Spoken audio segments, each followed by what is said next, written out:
Sustainability is a term that is used very often, and I find that it sometimes confuses people, as it is used in many different contexts. For example, we can talk about economic sustainability, social sustainability, and environmental sustainability. But what is it? The definition of sustainability is meeting the needs of the present without compromising the ability of future generations to meet their own needs. Now, the question is, are we currently on that path? I don't think we are. What do you think? When it comes to climate action and sustainability, we all have a choice. We can continue living our lives as we are right now and make no changes at all, or we can continue to live our lives but with an added commitment to reduce our impact on the planet and other people. Here we have two clear choices, and you might be surprised to hear that for me there is no wrong answer. I would never criticize anyone for choosing option 1. I spent many years of my own life following the path of option 1. However, I now choose option 2. I choose this because I want to look back at my life in 10 or 20 years' time and know that I did everything I could to reduce my environmental impact. You're in charge of your own life, and what you do with it is completely up to you. People will have different opinions about their responsibility towards climate change. Some believe that it is only the responsibility of large companies and that individuals have no part to play at all. We have grown up in a society where natural resources like oil, gas, and water are readily available to us all the time. If we're willing to pay for them, we can have as much of it as we want. The same may not be true for you in the future. We have lost the ability to see the relationship between the resources that we use and the environmental damage that we're causing. But behavioral change is, of course, a really difficult thing to achieve, particularly for adults. The very first step is to build awareness. This leads us to the idea of global citizenship, which refers to the actions and beliefs of people who think beyond themselves and their local communities, considering their personal impact on a global scale. It involves being aware of social, political, environmental, and economic issues worldwide. Instead of seeing ourselves as only affecting our immediate surroundings, global citizens understand they are part of diverse local and global networks. Let's explore how our own personal actions can have a large impact. Tom decided to stop buying plastic bottles of water and also reduce his energy consumption. He bought a reusable bottle, turned off all lights, and cut down on heating fuel at home. These small changes save Tom money but also reduce his carbon footprint. Tom's girlfriend Anne was inspired and followed his lead. His colleague Mark, his parents Mary and John, and his friend Lisa also adopted more sustainable habits. Their actions influenced other people within their own friends and family circles. More people made eco-friendly changes, who then inspired another 125 people, and eventually 625 people were living more sustainably. Tom's simple decision impacted 625 lives. Have you heard of the UN Sustainable Development Goals? They address the global challenges that we face as a society. Reading about the 17 Sustainable Development Goals can often leave me feeling a bit overwhelmed, because the majority of these goals may seem unattainable for a regular person like you and me. However, there are many things we can do to strive to adopt all those goals within our own personal actions at home, at work, and in our communities. The Sustainable Development Goals can be divided into 3 sections: environmental goals, social goals, and economic or governance goals. The environmental goals address challenges such as clean energy, sustainable cities and communities, climate action, life below water, and life on land. The Irish government has taken a collaborative approach by engaging key partners and gaining input from public consultation to set up specific goals and a national implementation plan to achieve the goals and the 2030 Agenda for Sustainable Development.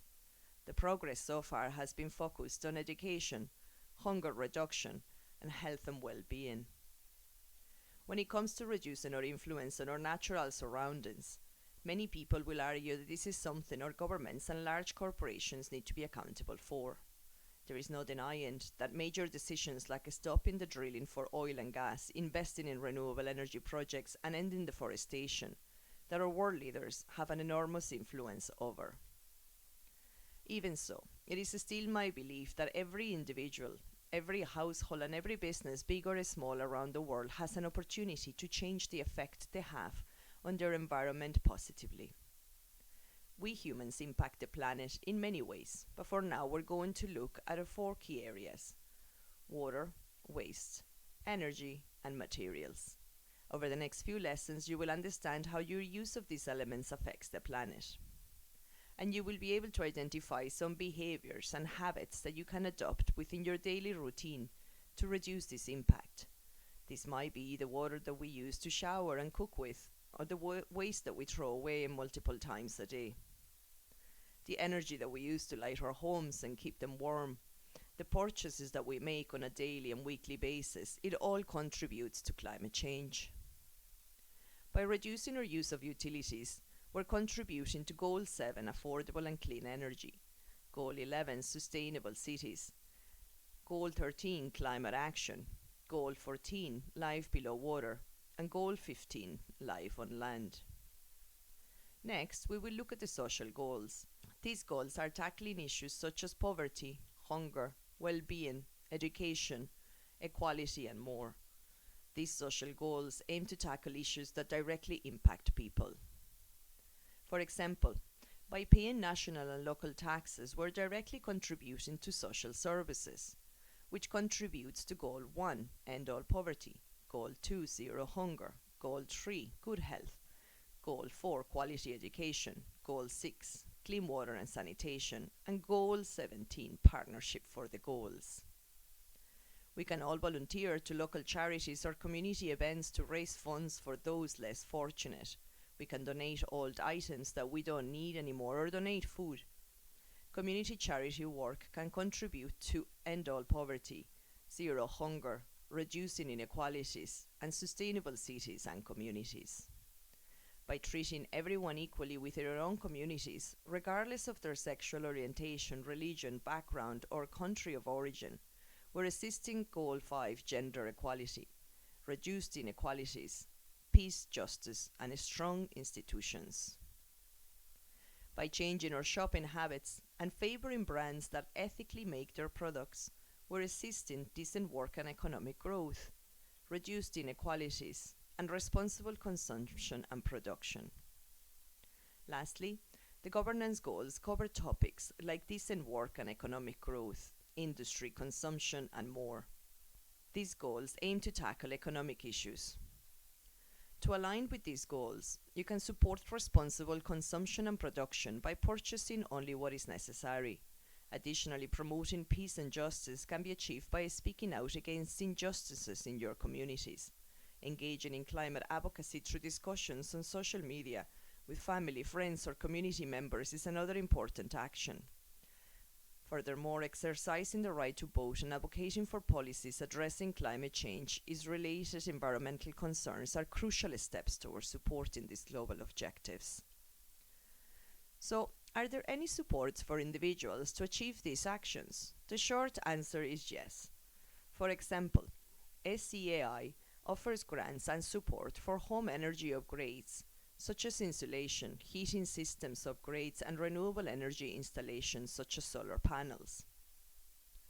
Although you can break the SDGs into various groups, it's also important to recognize their crossover, as lots of social issues are complex and require attention from many different angles. The UN SDGs are for everyone, from governments, academics, and policymakers, to charities, communities, businesses, educators, but also individuals. However a smaller contribution to the goals might seem, remember that the power for real change is in our collective action. We have come to the end of this lesson. I would like to encourage you to complete the activities on this lesson's workbook.